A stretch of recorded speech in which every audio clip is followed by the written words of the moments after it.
नमस्कार दोस्तों, OCN network में आपका स्वागत है। मैं हूं ओमकार चौधरी। तो दिल्ली को भी 5 फरवरी को मतदान है और अयोध्या की मिल्कीपुर में भी मतदान है। एक दिन पहले ही योगी आदित्यनाथ मिल्कीपुर में थे और वहां पर उन्होंने उन तमाम अफवाहबाजों और जो सनातन विरोधी अपनी कुत्सित मानसिकता का प्रदर्शन करते ही रहते हैं, ऐसे लोगों को आड़े हाथों लिया था। महाकुंभ के खिलाफ जो एक लगातार एक सतत मुहिम चल रही है अखिलेश यादव की तरफ से, उसका भी उल्लेख किया। इसके अलावा अयोध्या में जो विकास के कार्य हुए हैं, प्रभु राम के भव्य और दिव्य मंदिर निर्माण के साथ ही प्राण प्रतिष्ठा के साथ ही अंतर्राष्ट्रीय एयरपोर्ट हो, रेलवे का कायाकल्प हो, शहर के सौंदर्यीकरण का हो, सड़कें चौड़ी करने का हो, वहाँ होटल्स, रेस्टोरेंट, धर्मशालाएं, तमाम सुविधाएं, वहाँ जो जिस तरीके से कारोबार बढ़ रहा है उसका भी उल्लेख किया उन्होंने। और जिस दिन चुनाव प्रचार समाप्त हुआ यानी 3 फरवरी, उस दिन अखिलेश भैया भी गए मिल्कीपुर में सभा की। उनके साथ उनके समाजवादी पार्टी के फैजाबाद के सांसद भी थे, अवधेश प्रसाद, और उनके पुत्र जिनको समाजवादी पार्टी ने मिल्कीपुर में अपना प्रत्याशी बनाया है, वो भी मंच पर मौजूद थे।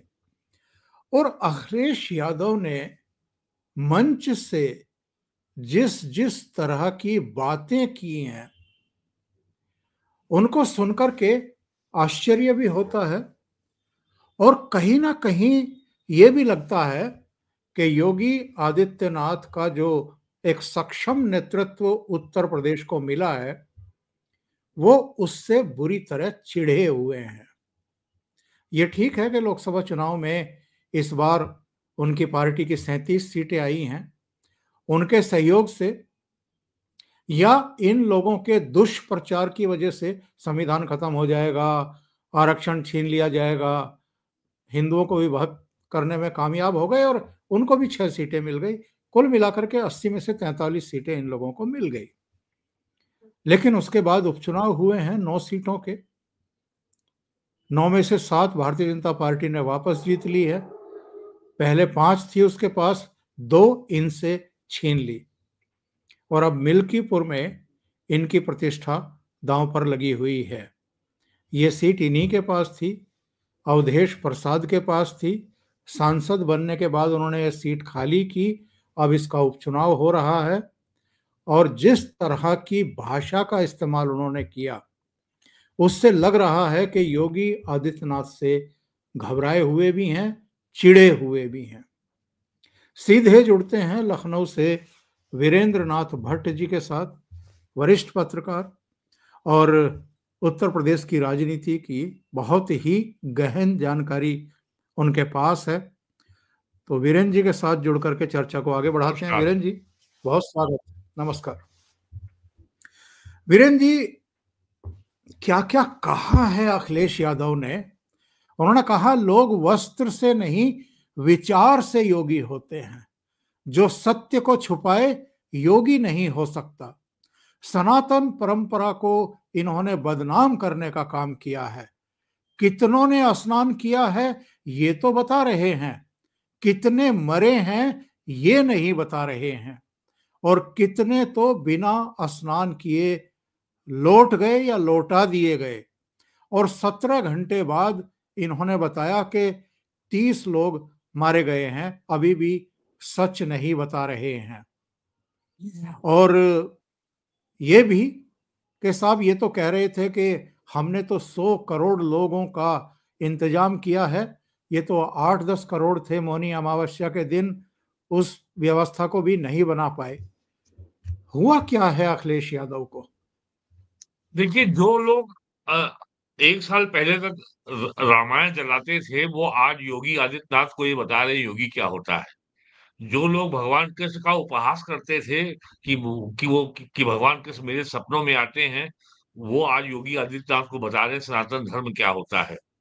जो पिछले महीने बोल रहे थे कि मुख्यमंत्री आवास के नीचे शिवलिंग दबा है, उसकी खुदाई कराई जाए, वो योगी आदित्यनाथ को बता रहे हैं हिंदू धर्म क्या होता है। और जिनके कार्यकाल में जब कुंभ हुआ था तो उन्होंने आजम खान को जो है कुंभ मेले का इंचार्ज बनाया था। और उस समय के इलाहाबाद जो आज प्रयागराज है, वहाँ के रेलवे स्टेशन में भगदड़ मची थी, 34 लोग मारे गए थे। वो आज बता रहे हैं कि कुंभ मेला क्या होता है। तो और कितनी लूट हुई थी, कितनी भ्रष्टाचार हुआ था, वो योगी जी को सिखा रहे हैं कि कुंभ मेला कैसे होता है। कुंभ मेले में भगदड़ मची, उसमें कुछ लोगों की जानें गईं, ये बहुत दुखद है। और इस और इसको किसी भी इसको कोई भी डिफेंड नहीं कर सकता। लेकिन मैं ये पूछना चाहता हूँ, अखिलेश यादव का टारगेट क्या है? वो चाहते क्या हैं? क्या उनका टारगेट जो है सनातन धर्म की की महानता की स्थापना है, उसके गुणगान है? या उनको वास्तव में इस ट्रेजेडी का दुःख है? या उनका निशाना केवल पॉलिटिकल लाभ उठाना है, राजनीतिक लाभ लेना है और योगी आदित्यनाथ से उनको अपना हिसाब बराबर करना है? मैं जानना चाह कौन-सी सरकार ये चाहेगी कि इतने बड़े आयोजन में कभी कोई ऐसी ऐसी दुर्घटना हो? अभी हाल की घटना लीजिए, अभी 4 दिन हुए हैं। वाशिंगटन डीसी के रोनाल्ड रेगन एयरपोर्ट पे एक कमर्शियल एयरलाइन जो है, वो मिलिट्री एयरक्राफ्ट से उसका मिड एयर कोलिजन हुआ। 64 लोग मर गए। और जब जब डोनाल्ड ट्रंप से पूछा गया कि क्या वो जहाज पास की नदी में गिर गया, एक भी उस जहाज में सवार व्यक्ति उसमें एक-एक व्यक्ति मारा गया। डोनाल्ड ट्रंप से जब पूछा गया कि क्या आप वहाँ जाएँगे? तो ट्रंप का जवाब था कि क्या मैं वहाँ तैरने जाऊँगा? अब ज़रा और अब देखिए, जब योगी जी का रिएक्शन आया इस ट्रेजेडी के बाद, तब उन्होंने क्या कहा था? और उसके बाद वो प्रयागराज गए, वो उस हॉस्पिटल में गए, सारे घायलों से मिले और जितने लोग मृत व्यक्ति हैं, उनको सबको 25 लाख का मुआवज़ा दिया गया। सारे मृतकों की सूची जारी हो चुकी है। आज भी लोकसभा में झूठ बोला जा रहा था। सपा के लोग झूठ बोल रहे थे कि साहब उनकी सूची जारी करो। वो सूची जारी हो चुकी है। ट्रेजेडी हो गई और अब तो उसमें जो है षड्यंत्र के, साजिश के, सबवर्जन के भी खबरें आ रही हैं। और एसटीएफ ने 16,000 मोबाइल फ़ोन का कॉल डेटा जो है रिकॉर्ड निकालना खंगालना शुरू कर दिया है। 100 से अधिक फ़ोन स्विच ऑफ आ रहे हैं और कुछ लोग पकड़े भी गए हैं। और किस तरीके से रात में अज्ञात लोग आए, जो लोग वहाँ सो रहे थे, उनके ऊपर चलने लगे और लोगों ने समझा भगदड़ मच गई। तो ये ऐसा तो है नहीं कि ये सब जो है और ये जाँच की माँग कर रहे हैं। घटना के 24 घंटे के अंदर सरकार ने हाई कोर्ट के रिटायर्ड जज की अध्यक्षता में जाँच आयोग गठित कर दिया था। उसमें रिटायर्ड डीजी पुलिस भी हैं, उसमें रिटायर्ड आईएएस अफ़सर भी हैं। तो अखिलेश यादव का जो है, जो उद्देश्य है, वो केवल बहुत ही संकीर्ण, बहुत ही उसमें पॉलिटिकल लाभ उठाना है। इनका जो एमपी है बनारस के बगल के जिले का चंदौली का एमपी वीरेंद्र सिंह, वो कह रहा था कि जो संभल में जो खुदाई हुई है, वहाँ तवायफ देवी की मूर्ति मिली है। संभल में जो खुदाई हो रही है, जो बावड़ी मिली है, वो राजाओं की अय्याशी का अड्डा था। उनका जो एमएलए है ओम प्रकाश सिंह गाजीपुर का, वो कह रहा है कि वहाँ गंदे पानी में जाके नहाओगे कुंभ में तो बीमार हो जाओगे। और एक आपका हुसैन दलवाई जो है राज्यसभा का मेंबर है कांग्रेस का, वो कह रहा है कि वहाँ नहाने से बीमारी फैल जाती है। और जो कांग्रेस के अध्यक्ष हैं मल्लिकार्जुन खड़गे, वो कह रहे हैं कि साहब कि क्या कुंभ नहाने से क्या जो है रोजगार मिल जाएगा? अरे भाई तो जाओ तुम जाके मस्जिद में दरगाह में चादर चढ़ाओ और वहाँ रोजगार मिलेगा। तो मूल रूप है तो कहने का तात्पर्य ये है कि अक्टूबर में हरियाणा का विधानसभा चुनाव, नवंबर में महाराष्ट्र विधानसभा का चुनाव, नवंबर में यूपी में 9 में 7 सीटों में 9 विधान स सभा सीटों में चुनाव में बीजेपी की विक्ट्री, 2 सीटें इन्होंने सपा से छीनी। 3 घटना ये हो गई, चौथी घटना है 1 फरवरी का बजट, जो आया है शनिवार को। कोई जवाब नहीं है पूरे विपक्ष के पास अभी तक एक आलोचना का स्वर सुनाई नहीं पड़ा है। और सबसे हैरत की बात मैं आपको बताता हूँ, हर रविवार को भूतपूर्व केंद्रीय केंद्रीय वित्त मंत्री पी चिदम्बरम का कॉलम आता है अंग्रेजी अखबारों में, हिंदी अखबारों में और देश की सभी अन्य भाषाओं के अखबारों में उनका कॉलम छपता है। कल संडे को जो उनका कॉलम अमर उजाला और इंडियन एक्सप्रेस में छपा है, वो उसका विषय बजट ना हो करके उसका विषय है उत्तराखंड में यूनिफॉर्म सिविल कोड। ये हाल है चिदम्बरम का, उनके पास बोलने को कुछ नहीं बचा हुआ है। और और आप अगर दिल्ली में के बैठे लोगों से बात करिए, खुद वित्त मंत्री ने अपने इंटरव्यू में कहा है कि इनकम टैक्स में 12 लाख की छूट देने के लिए प्राइम मिनिस्टर तो तुरंत तैयार हो गए थे, मुझे वित्त मंत्रालय के ब्यूरोक्रेट्स को कन्विंस करना पड़ा। तो ये जो है और आप ये सोचिए, नरेंद्र मोदी के 11 ये 11वां साल है, 11 साल के कार्यकाल की जो प्रगति का रिपोर्ट कार्ड केवल एक आंकड़े में छुपा हुआ है।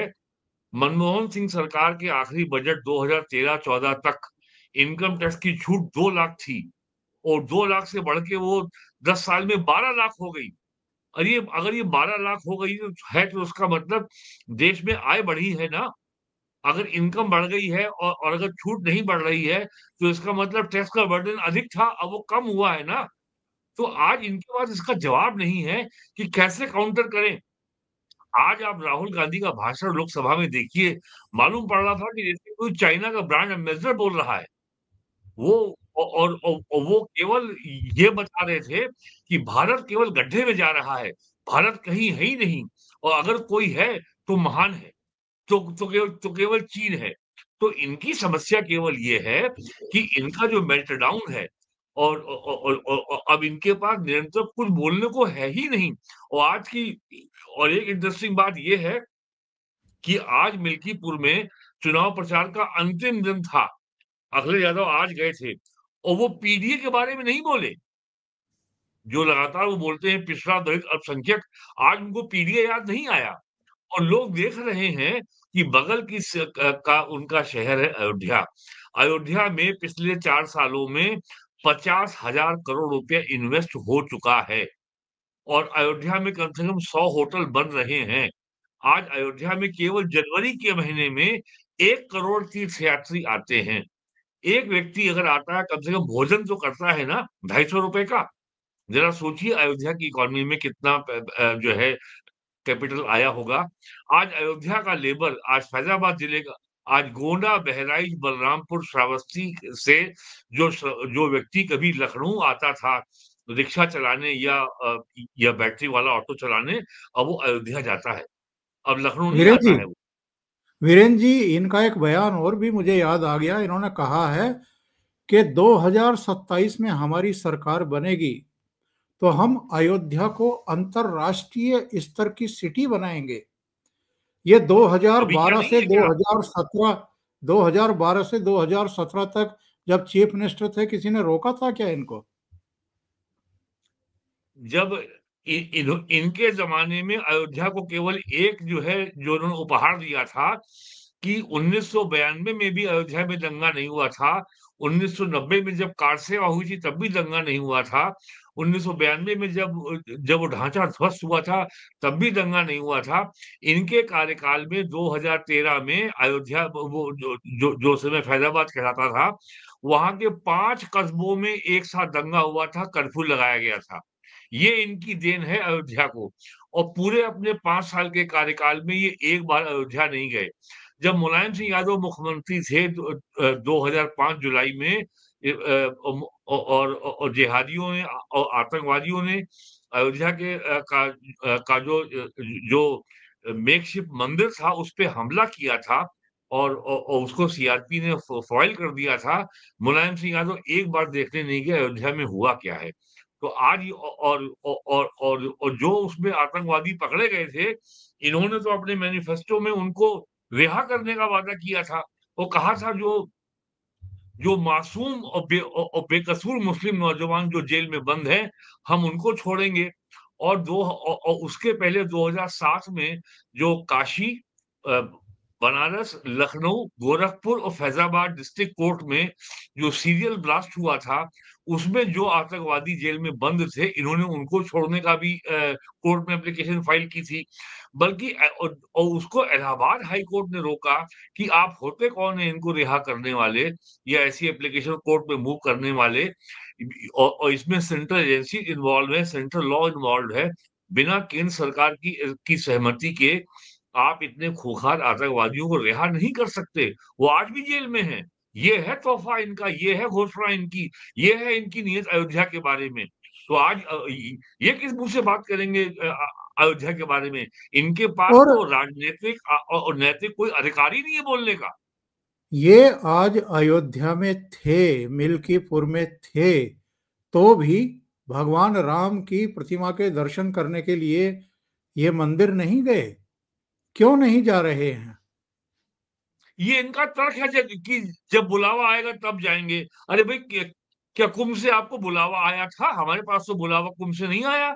और हम तो पिछले 40 सालों में 5 बार कुंभ जा चुके हैं, इस साल भी जाएँगे। तो वो ये जो जब है जब इसकी प्राण प्रतिष्ठा हुई थी, तो बुलावा तो भेजा था, निमंत्रण पत्र तो भेजा था विश्व हिंदू इन्होंने परिषद ने। इन्होंने जवाब दिया था कि हम नहीं आएँगे।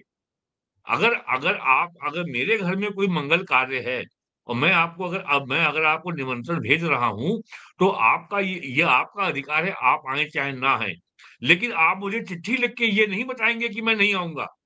आप नहीं तो कहेंगे कि प्रभु, मैं किसी कार्य में व्यस्त हूँ, ये मैं नहीं आ ये सकता। क्या ये क्या उम्मीद कर रहे हैं? प्रभु राम इनको चिट्ठी भेजेंगे तब ये वहां पर जाएंगे, या ये सब जब ऊपर वाला बुलाएगा तभी जाएंगे? अब आप ये देख लीजिए कि इनके पास जो है राजनीतिक जो विकल्पहीनता है, जो इनके पास मुद्दों का कितना घनघोर अभाव है कि इनके पास कोई जो है एक एक वायबल और एक कन्विंसिंग पॉलिटिकल राजनीतिक तर्क इनके पास नहीं है कि अयोध्या के मंदिर से आपको परेशानी क्या है? साफ-साफ क्यों नहीं कहते कि आपको ये खतरा है कि और यहाँ मैं साफ कर दूँ, ये ये बेवजह मुसलमानों पे एक ये आरोप आता है, कोई मुसलमान नेता बुरा नहीं मानेगा, कोई मुसलमान आम आदमी बुरा नहीं मानेगा, अगर अखिलेश यादव अयोध्या जाते हैं। ये समझते हैं कि ये कोई मुसलमानों के ऊपर बहुत बड़ा परोपकार, बहुत बड़ा एहसान कर रहे हैं। ये बेवजह मुसलमानों को बदनाम कर रहे हैं। उनसे क्यों वो अगर ये आपकी धार्मिक आस्था का मामला है, अगर आप अयोध्या, काशी, मथुरा, हरिद्वार कहीं जाना चाहते हैं, आप जाएँ। कोई और यहाँ पे बेवजह मुसलमानों के ऊपर ये जो दोषारोपण है, ये स्वयं अखिलेश यादव कर रहे हैं, कोई और नहीं कर रहा है। तो इसलिए मतलब इ हद, कोई पाखंड का बोलने का पाखंड की पाखंड की इंतहा है ये। ये तो कई अवसरों पर, ईद के मौके पर गोल टोपी पहन करके भी देखे गए हैं लोगों के पास जाते हुए, और नमाजियों को गले मिलते हुए। फिर यहाँ आने में क्या परेशानी है? नहीं, नहीं, आप ये देखिए अखिलेश यादव हों, मुलायम सिंह यादव हों, इनके ज़माने में जब मुख्यमंत्री थे, तो लखनऊ में मुख्यमंत्री आवास में मेले का माहौल होता था रोज़ा इफ्तार पार्टी में। और रोज़ा इफ्तार वो स्टेट के खर्चों से होती थी। किसी को आपत्ति नहीं, आप करिए। लेकिन आप जो आप रोज़ा इफ्तार का जो आयोजन करते थे, वो आपके मन में मुसलमानों के लिए कोई बहुत इज़्ज़त एहतराम नहीं था। आप केवल मैसेज देना चाहते थे कि देखो हम ये कर रहे हैं। और आपका उद्देश्य शुद्ध राजनीतिक था, जहाँ आप मुसलमानों का इस्तेमाल करते थे। आपने किया क्या उनके लिए? और एक बात अखिलेश यादव को और ये बतानी चाहिए, जो मेरठ में सोतीगंज जो जो चोरी की गाड़ियों का जो बहुत बड़ा बाज़ार था, जिसका योगी जी ने समूल नाश कर दिया, वो इनके ज़माने में खूब फल-फूल रहा था। सपा हो, बसपा हो, खूब फल-फूल रहा था। उसके बारे में क्या कहना है उनको? उसको तो योगी जी ने बंद करा दिया। अब तो वहाँ कोई गाड़ी चोरी की नहीं आती है। और आपको याद होगा 2022 के चुनाव में प्राइम मिनिस्टर ने स्वयं अपने जो है इलेक्शन कैंपेन में सोतीगंज का उल्लेख किया था। और उनको ये और उसके अलावा उत्तर प्रदेश से अब बांग्लादेश को गायों की स्मगलिंग बंद हो गई है। अब उत्तर प्रदेश में जहाँ जिसका मन चाहता था, उसने झोपड़ी डाली और गाय काटी, भैंस काटी, भेड़ काटी, बकरा काटा, ऊँट काटा और अपना हड्डी और चमड़ा और खाल और मीट सब बेच रहे थे। वो सारा ये काम यहाँ बंद हो देखिए, गया है। मुझे मुझे इनका एक चित्र मिल गया है, मैं दर्शकों को दिखा देता हूँ। इसमें मुलायम सिंह यादव भी गोल टोपी पहने हुए हैं, अमर सिंह भी, अखिलेश यादव भी, और पीछे जिनको मैं पहचान पा रहा हूँ, जफर याब जिलानी है, एक दो हाँ, और हाँ। चेहरे हैं। और महबूब अली भी है जो एमएलए है अमरोहा का। तो इनको ये कपड़े पहनने में परेशानी नहीं है, इनको योगी इनके आदित्यनाथ के कन भगवा इनके कन भगवा कपड़ों इनके से इनके परेशानी है। कन इनके कंधे पर जो आप देख रहे हैं गमछा, वो भी खास किस्म का वहाबी गमछा है, जो केवल देवबंदी वहाबी ही पहनते हैं और कोई नहीं पहनता है। तो आज अखिलेश यादव जो है राजनीति में ये क्या नाम विकल्पहीनता का शिकार हैं। और आज हालत ये है कि ये दिल्ली का जो इलेक्शन में जो आम आदमी पार्टी का समर्थन कर रहे हैं, इनको मालूम है कि इनका दिल्ली में कुछ नहीं है। लेकिन ये केवल कांग्रेस को बताने के लिए गए हैं कि हम अब 2027 के चुनाव में आपके साथ हम नहीं रहेंगे। और ममता बनर्जी भी जो है अरविंद केजरीवाल का समर्थन कर रही है, कर रही हैं, आरजेडी भी कर रही है।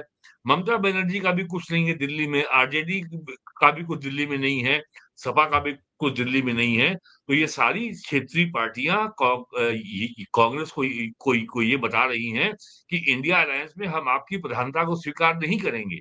और अखिलेश यादव को मालूम है कि 27 के चुनाव में कांग्रेस पार्टी कम से कम इनसे 125 से 150 सीटें मांगेगी और जीत नहीं पाएगी 5 सीटें वो।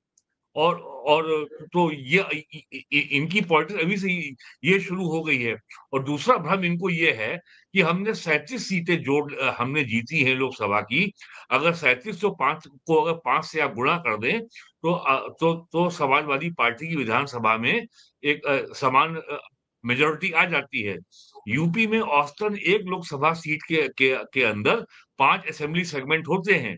तो 37 इंटू 5 कर लीजिए।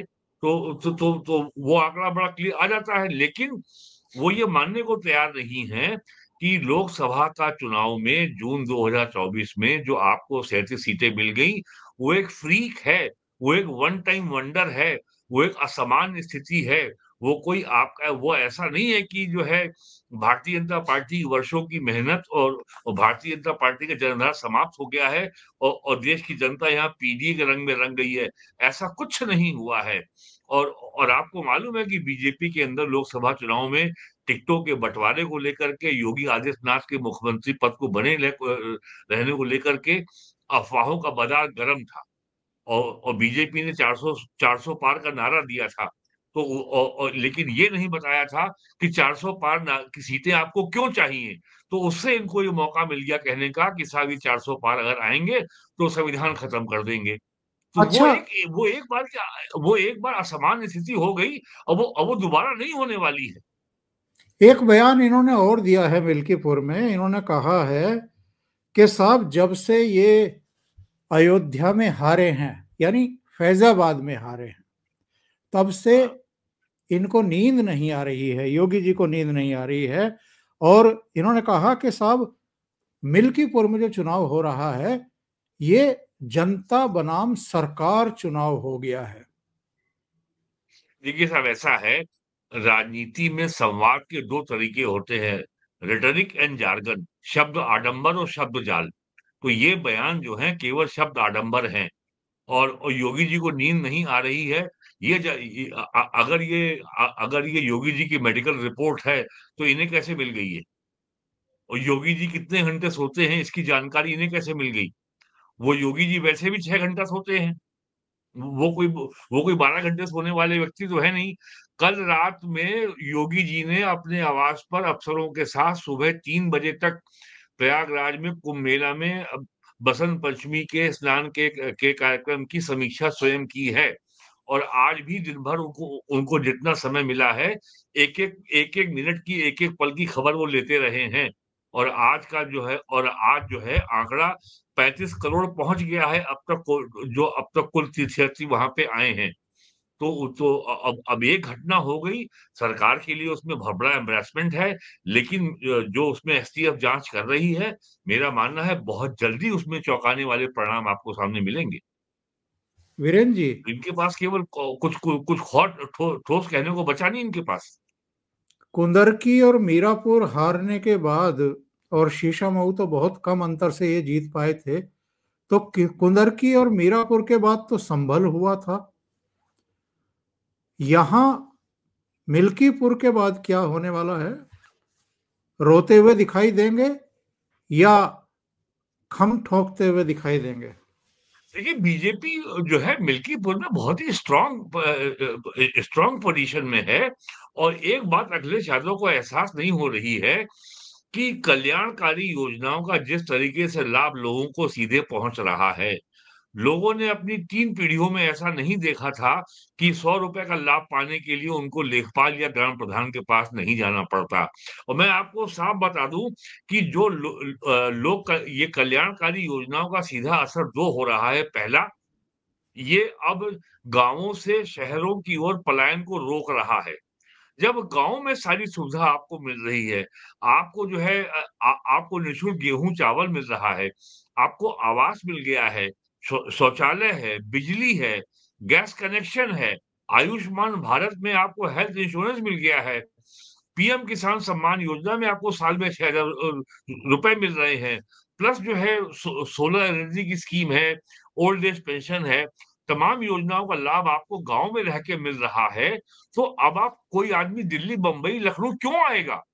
और अगर उसको सरकारी योजनाओं का लाभ मिल रहा है सम्मान के साथ, बिना किसी के आगे गिड़गिड़ाए, बिना किसी को रिश्वत दिए, तो ऐसे व्यक्ति में धीमे-धीमे अगला चरण ये होगा कि कास्ट की अपील उसके ऊपर कम होती जाएगी।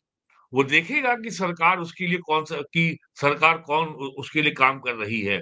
अब तक आप ये कहते थे कि भाइयों मंडल लागू हो गया है, अब डीएम, सीएम, पीएम तीनों अपने होंगे। 35 साल हो गए, आज पहली बार लोग देख रहे हैं कि उनको जो है किसी सरकार ने सारे बंधनों से ऊपर किसी किस्म का भेदभाव नहीं है। हर जाति, हर मज़हब के व्यक्ति को समान रूप से योजनाओं का लाभ मिल रहा है। अगर आपने हाल का डाटा देखा हो, अभी 2 महीने पहले आया था, आयुष्मान भारत में नॉन बीजेपी रूल्ड स्टेट में 60 करोड़ लोगों को आयुष्मान भारत की योजनाओं का लाभ मिला है। 40,000 करोड़ रुपया आयुष्मान भारत में उसमें क्लेम पे किया गया है नेशनल हेल्थ अथॉरिटी के द्वारा। तो अब लोगों को समझ में आ रहा है कि बीजेपी का कोई व्यक्ति उनके ऊपर एहसान जताने नहीं आता। लेकिन ये आके हमको केवल ये बताते हैं कि तुम पिछड़े हो, तुम दलित हो, तुम अल्पसंख्यक हो और तुम्हारे लिए हम क्या करेंगे, ये नहीं बताते हैं। भाई जो आप करेंगे, जो आप वादा कर रहे हैं अयोध्या में करने का, उससे ज़्यादा अयोध्या में हो चुका है। वहाँ पे 1 साल से ऊपर हो गया है, इंटरनेशनल एयरपोर्ट चल रहा है। वहाँ 1 साल से ऊपर हो गया है, वहाँ का रेलवे स्टेशन मॉडर्नाइज़ हो गया है, चल रहा है। वहाँ नया बस अड्डा बन गया है। वहाँ पे जो है नया वाटर सप्लाई प्लांट लग गया है। वहाँ सड़कें चौड़ी हो गई हैं। वहाँ स्ट्रीट लाइट लग गई हैं। वहाँ 24 घंटे बिजली आती है। वहाँ 2.5 लाख लोग रोज़ वहाँ पे तीर्थयात्री आते हैं। लाखों लोगों को वहाँ रोज़गार मिल रहा है। आप और क्या दे देंगे भाई? आप तो कहेंगे अयोध्या में हम तो पीडीए करेंगे। अयोध्या में पीडीए कहाँ करेंगे आप? तो आपका जो है तो अब आपके पास कोई ठोस वायबल पॉलिटिकल आपके पास क्या कोई कोई एक वैकल्पिक विचार है आपके पास? वो तो है नहीं। तो अगर वो नहीं है, तो फिर आपके पास एक ही रास्ता बचता है कि शब्द आडंबर और शब्द जाल और ये कहना कि मुख्यमंत्री आवास के नीचे शिवलिंग दबा हुआ है। आपके विधायक, आपके सांसद जो है गालियाँ दे रहे हैं सनातन धर्म को, सनातन प्रतीकों को। और क्या बचा है आपके पास? वीरेंद्र जी, बहुत बहुत धन्यवाद ओशियन नेटवर्क के लिए इतना समय निकालने के लिए, और मिल्कीपुर महाकुंभ, समाजवादी पार्टी और भारतीय जनता पार्टी की राजनीति पर चर्चा करने के लिए। Thank you so much. नमस्कार। नमस्कार।